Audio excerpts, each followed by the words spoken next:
Hey everyone, and welcome to another edition of Seriously Risky Business. My name's Patrick Gray. This is the podcast where we chat with our colleague Tom Uren about the terrific newsletter he writes for us, which you can find at news.risky.biz. And Tom's work with us is supported by the William and Flora Hewlett Foundation and also Lawfare Media. And we also have a sponsor this week, which is Okta, the SSO behemoth. So big thanks to all involved in helping us get this podcast and newsletter out. Tom Uren, our intelligence and policy editor, is with us now. G'day, Tom. G'day, Patrick. How are you? Good. Well, I'm not good, and that's why we're also joined by Adam Boileau, who's our technology editor, who's going to be helping me out on this podcast today. G'day, Adam. Hey, Pat, and hey, Tom. Hello. Yeah, so basically Adam's coming along to help me do this podcast because I'm still, for those who watch the regular weekly show or listen to the regular weekly show, I am still somewhat unwell. So he's here to help me out, so big thanks to him. So Tom, we've been over this week's newsletter and you've covered a few things in it, some that we covered in the regular show and some that we didn't. The first one we're going to talk about today are proposals in the EU on software liability. The long story short is the EU is planning on really moving the liability needle towards vendors when they're publishing vulnerable software. Is that about right? Yeah, so I guess like the very top level picture is that a lot of people believe that the software ecosystem is not as safe as it should be because basically vendors can publish anything they like and just absolve themselves of responsibility. So there's very little recourse that people have when they buy a software product if it's just defective. And so part of the Biden administration's cybersecurity strategy is to say we need to shift that. We need to impose some sort of liability. This is tremendously difficult. In the Record this week, there's a piece by Eric Geller which talks about why it's basically stuck in the mud. There's a whole lobbying effort to stop it happening. There's entrenched interests who like that situation, and it actually is a difficult problem because you imposing potentially very high standards on something that's never had them before. So will people just stop selling software? Like, that would be bad. And so basically the US is in this situation where they're doing a lot of talking, trying to decide what to do. And the strategy's proposal is to say, right, we'll come up with these software development standards, and then we'll at the same time say, here are these standards, work to those, and pass legislation to remove to make vendors liable. So the EU, this week they released a directive, and the directive basically sets the direction for national law across the EU, and it says, we're going to make you liable. And there's basically no escape. The damaged party doesn't have to prove that you were negligent or did something wrong. If the product was defective and it caused some damage, that's it. You've got to pay those damages. Now, that sounds like a huge, nuclear change, except it applies only to individuals and it only applies for personal use. So they've carved off this very narrow space and said, the highest standards of liability apply. So, for example, you can't argue that you followed minimum software security standards or built it to acceptable software development practices. The only way you can get out of that liability is if you can say that the objective, I think the words were, the objective state of technology was such that you couldn't have known that your product was defective. So I think that's a very, very high bar. But at the same time, it's then left to the courts to figure out. So people have to decide, well, I want to, because I've been injured, I've lost some data, I need to take this case to court. And so I think it's an interesting approach where they just carve out a very narrow slice and just see what happens, see how lawyers take it. Now, in the States, I think this would be a bonanza for lawyers, and there'd be all sorts of class action suits launched, which would amalgamate, hundreds of people who've lost data because their backup device didn't work, or because a piece of software didn't work. I find it hilarious that in the States, one of the groups that lobbies for this kind of approach, just increase liability and let lawyers sort it all out, is lawyers, because they would, I think, benefit potentially quite a lot, certain class of lawyers. But in the States, the lawyers don't have the same lobbying power that big tech companies do. So in a nutshell, that's what's going on. Do you think that, obviously carving out business software and corporations that use software is like the bulk of the users of software are going to be businesses and enterprise. And a lot of our criticism has been of, poor quality software in enterprise applications. Do you think that this is going to trickle down? Like doing this just for consumers, is that going to force manufacturers to adopt a bunch of improved practices and so on that will actually trickle down into the enterprise environment? Because in some cases, like the same software we use, Windows on the desktop for consumers, we also use Windows on the desktop in businesses, but there's also so much business software that isn't used by individual consumers. Do you think, are we expecting some kind of trickle down improvement, or is that just is this whole thing just Looney Tunes? I think there's some truth to both of those things. I think there are clearly pieces of software where there is some overlap, and I would expect that would make a difference.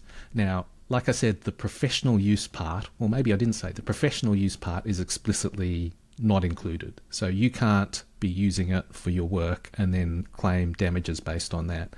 So I think it will still have an effect, and it'll also, I think, raise efforts across the board, because if a sector of the software development community is improving their standards to avoid that kind of liability risk, then I think it just becomes, this is standard practice. This is the way we do things.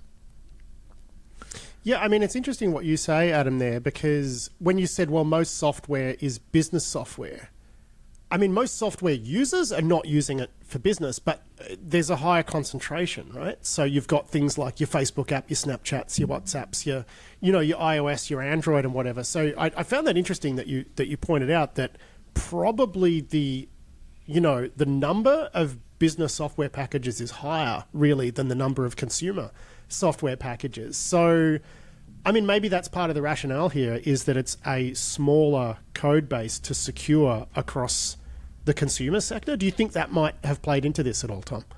I think there's a from first principles type approach at play here, which is that people, like an individual, they're like a person has value, and it's very hard for a person to actually protect themselves against defective software. Like there's very little recourse. Like as an individual, if some big technology company sells me something that's naff, it can be quite a difficult fight to get just a refund, for example. And so I think there's a principle at play there. I think it also really makes sense as software liability needs to change. Is there a small slice we can carve off and at least start on that process? And I actually find it really a fascinating idea to narrow the scope, but change liability quite a lot in that narrow field. And that seems like, actually a reasonable way to get started. And if part of the directive says you must publish the results of court cases that arise from this directive.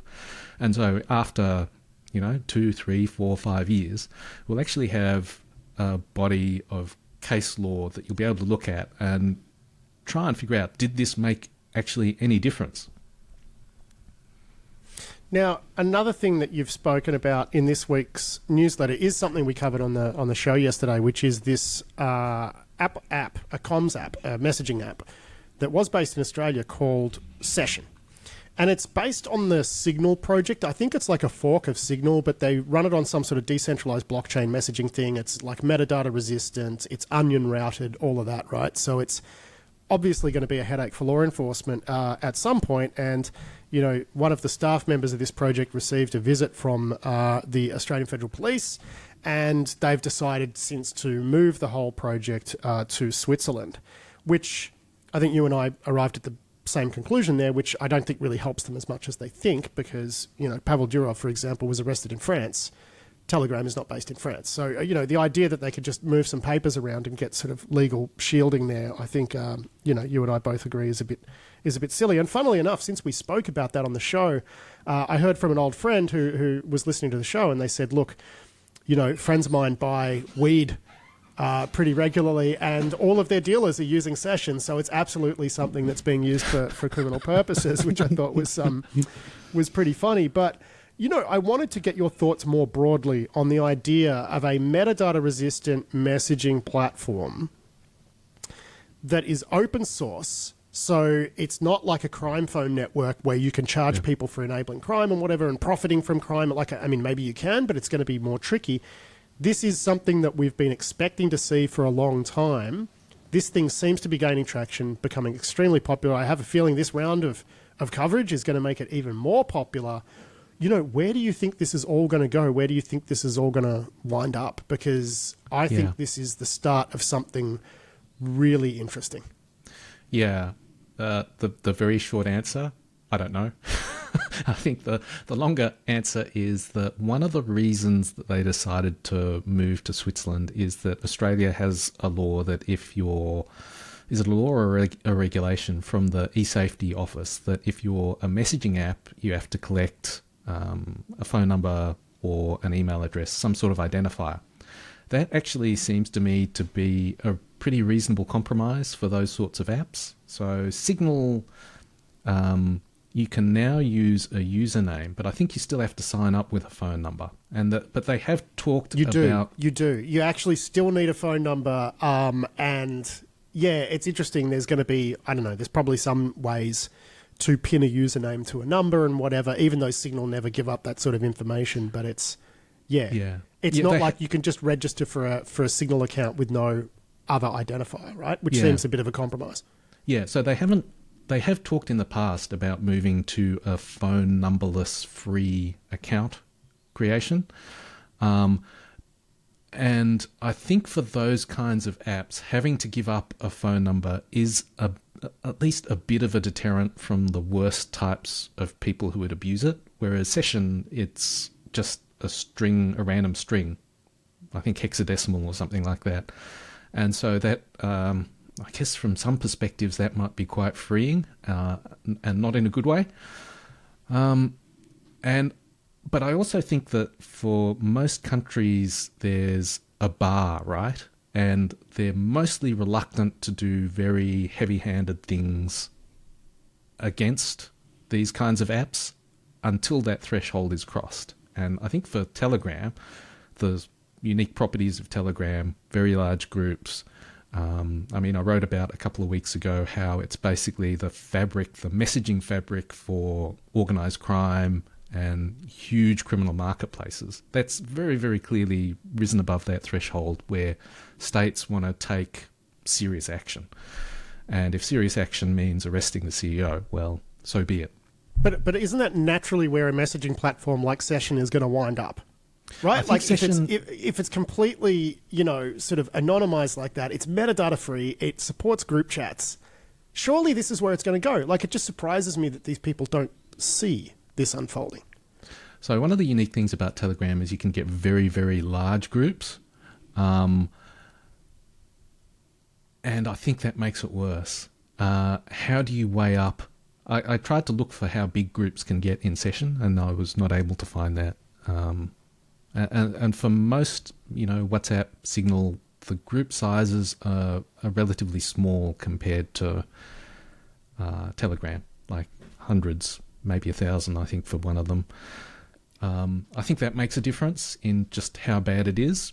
But I think, you know, the more that they're used by criminals, the more that states will respond. And I think there's a certain I guess, path dependency. Like, I'm sure there's more than one of these apps out there. It's just that this is the one that I've heard of. So it seems to be gaining popularity. That probably means it's on a trajectory to, it's going to run on interstate power at some point. That's the thing that strikes me about this is every time you end up with a bunch of nerds trying to outmaneuver state power. And the one that came to my mind while you were talking was some of the blockchain currency tumblers. Like there's one on Ethereum, which essentially is an open source implementation, and it's left to run on the blockchain with kind of no one really in charge of it anymore. Yeah, something like Tornado Cash. So like Tornado Cash, yeah. And yet, we still see state power being used against, the people involved or the people who are using it or so on. Like there's just kind of a limit to how much you can shield yourself with ultimately stuff that the court is going to consider, nerd rubbish. And I feel like, these people are getting maybe an early warning that, nerd rubbish, in this case, like moving it to Switzerland, maybe not that super useful because, state power ultimately, is the thing that's going to matter. I think there's this kind of, it's the journey of the idealist. And it starts out with, for maybe understandable reasons, privacy is the most important thing. Now, in my view, it's not the most important thing, but it is an important thing. And they start off on this journey of, I'm going to realize this good. I'm going to bring this good to the world. And they're very laser focused on it. And over time, they just don't see the bigger picture of the, I guess I'd call them trade-offs or undesirable second-order effects of that kind of implementation. And at some point, that runs headlong into state power, which is basically, no, we don't want these things that are just totally opaque to law enforcement, where it enables criminal activities. And that seems to me to be a journey that takes people over 10 or 15 years. And you sort of think about it in that respect. I guess another famous example of that is Assange at WikiLeaks. Now, I don't think Assange has ever...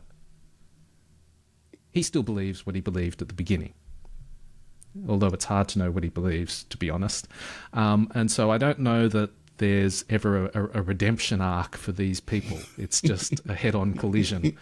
But in the case of a lot of people who followed him, perhaps, yeah, their opinions may have changed. Yeah. So I mean, I don't know. I don't know anything at all about the guy who Joe Cox talked to at Session. I think he's go look at their website. They are true believers. It just screams we are true believers.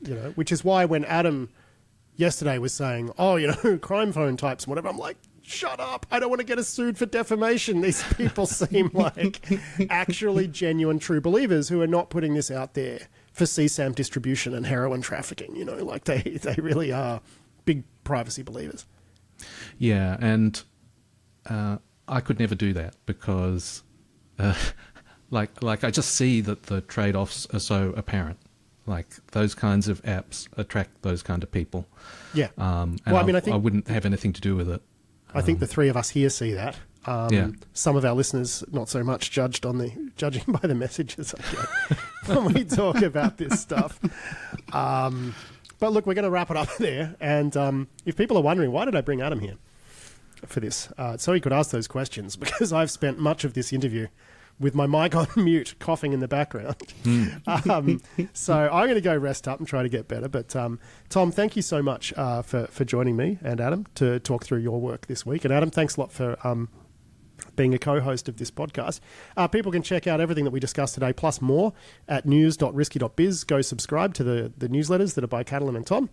But yeah, that's it. Thanks, guys. And we'll do it all again next week. Thanks, Patrick. Feel better soon. And thank you, Tom.